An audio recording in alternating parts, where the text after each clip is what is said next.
Pero ate, pwedeng makalingkod sa piti mo? Oh, sige, kay naguhulat ako, hanap ko lumangkon. Ay, thank you. O ate, ano, namamalit gihapon. Halaba kasi ang pila. Oo. Napansin ko ate nga diri ka masyado nakakakita. Pwede masabtan kung inborn ito ya ate or yan na lang nilang kalamay ha. Dire man ini-inborn.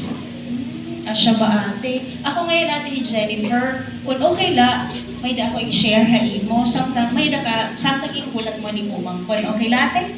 Oh, sige. Pwede ngayon masabtan natin imo ngaran? Hawa ko nga yan ni Marlene. Nice to meet you ate Marlene. Kain mo kahintang ate Marlene. Nakabati ka na siguro about the Bible, ano? Oo, danay. Yan sigurado ako nga natuod ka nga ang Bible is pulong hiyahan Diyos. Oo. Sige. O, sige, oro. Salamat Ate Marlene. Nga ni Ate Marlene, may ako gusto i-share ha imo nga ang atong Diyos may adahiya paglaom nga iginhatag ang mga tao nga pareho gihapon ha imo at kahintang. Pareho ako na sugad niya ni rin ang kita.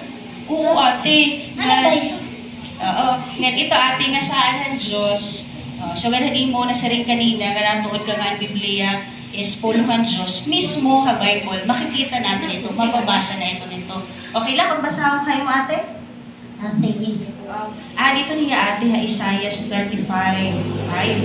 Ito nga panahon, mapupukrat ang mga mata ang mga puta, ngan maaabarihan ang mga talingahan mga bungol. Focus kita atihan, first part han ako ibasa. Ano ang imo natigabnan nga paglaom nga hinhatag ang Diyos sa imo?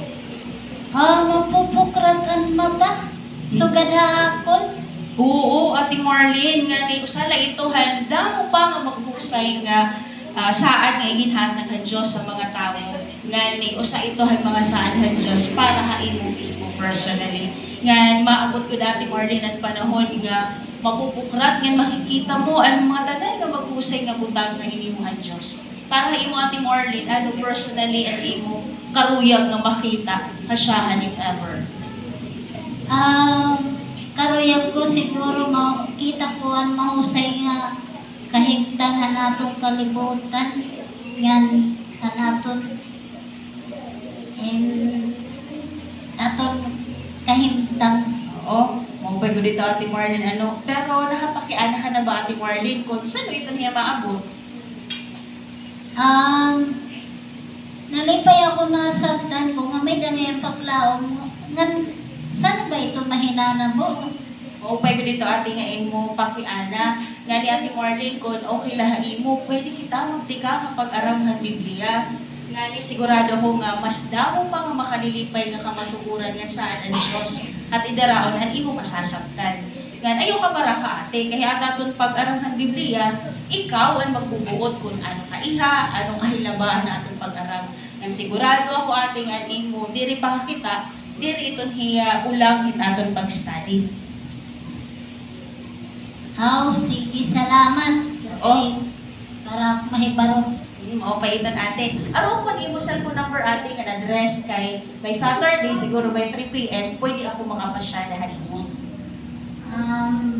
Sige, ate ana akong contact number nga na akong address. Salamat ate Marlene, hanimo time han pakikistorya.